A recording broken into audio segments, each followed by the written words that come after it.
So if you've reached past level 60 in Path of Exile, you'll probably found a map. Maps are pretty much the end game in this game. You get them from any monster higher than level 60, so in any level 60 plus zone, and in off any monster that's over 60, so you could be in like a level 57 or lower area, and rares or champions can also drop them. Now, maps don't drop that often in the normal world, but they have a much higher chance to drop inside of other maps, which are basically just dungeons that are randomly generated and have different attributes that will increase their drop rates and things like this. So today I'm going to show you how to roll these maps so you can get the best out of your, or the most out of your currency. So I'm gonna start with, although you do find blue ones, sometimes yellow ones, and even there is, to my knowledge, one unique map. You will find a lot of them just white like this. So to start off with rolling them, you can either use an Orb of Chance to try to get a yellow one, or Orb of Transmutation, or even an Ulk. I would suggest on anything below level 70 to not waste any of your currency except Orbs of Transmutations, because they're really easy to get, and they will at least give you a blue, which is basically all you're going to need anyways. So when you roll it, you're going to get your properties, and you get 2 stats for a blue, obviously. This is obviously increased, that's just haste, practically. And so one is haste. These 3 are considered haste, the increased movement speed, attack, and cast speed. The other, you also get players are cursed with elemental weakness. So they can run two affixes on blues and more on yellows, and so on. But you also notice this ability, or this attribute called item quantity, which increases the drop rates of items in the map itself. This includes all items, including maps. So the harder the map is, like this has haste and elemental weakness, you're going to get a high amount of quantities. Obviously I would not suggest someone do this map. It's pretty hard. So if in this case I would roll an Orb of Alteration to switch it around. Again, haste plus temporal change is going to be really hard. I mean, if you can do these maps, go ahead and do them, but dying at a high level is very costly. My level is 79. Dying in a map is about an hour's worth of, or at least 45 minutes to an hour's worth of time lost.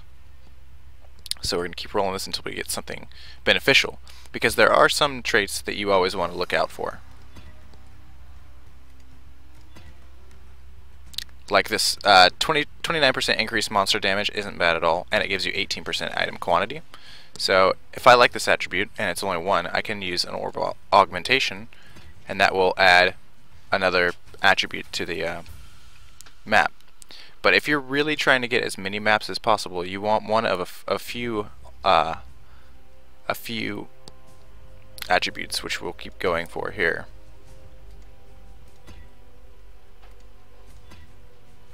Obviously you can get bad luck like I am right now. Elemental Equilibrium's not bad. And Monsters Night. This would obviously be a very easy map, but you're not going to have a super high chance of getting another map in there. I could do Physical Reflect, of course. Temp Chains, I'm getting really bad luck here.